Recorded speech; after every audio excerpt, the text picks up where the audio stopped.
There is a lot of useless advice out there that just doesn't work. However, this does. Get ahead of your opposition. It really does work, so give it a try by checking out the link in the description below.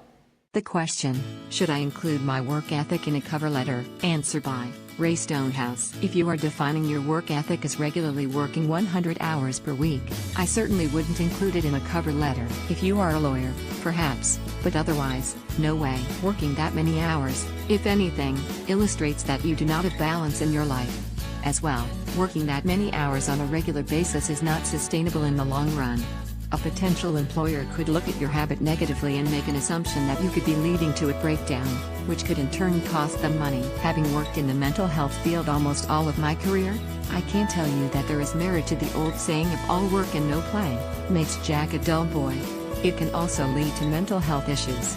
We are meant to have leisure, recreational and pleasurable activities in our life. That's where the balance would come in. If you feel the need to make it known that you regularly put in a lot of hours, you might be better off to have one of your job references make mention of the fact.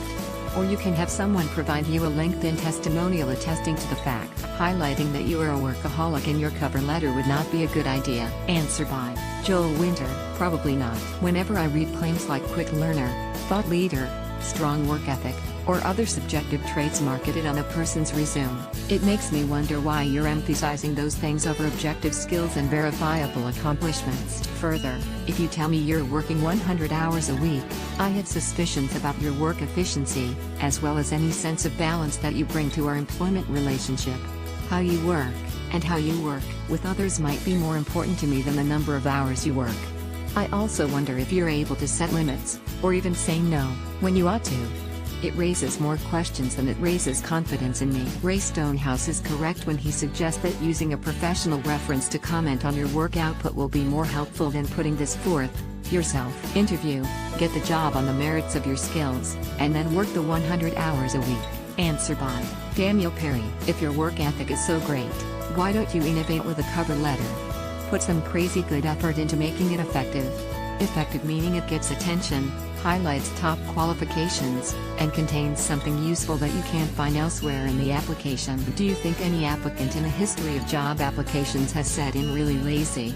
Hire me and I'll work the minimum"? No. Everyone makes these claims. So instead of stating it like every other applicant, prove it. Show them you're different. I frequently help people with real cover letters. Innovative ones. That's what it is designed for. And guess what? Nobody else will do it. You're assured of standing out. Reverse type cover letters.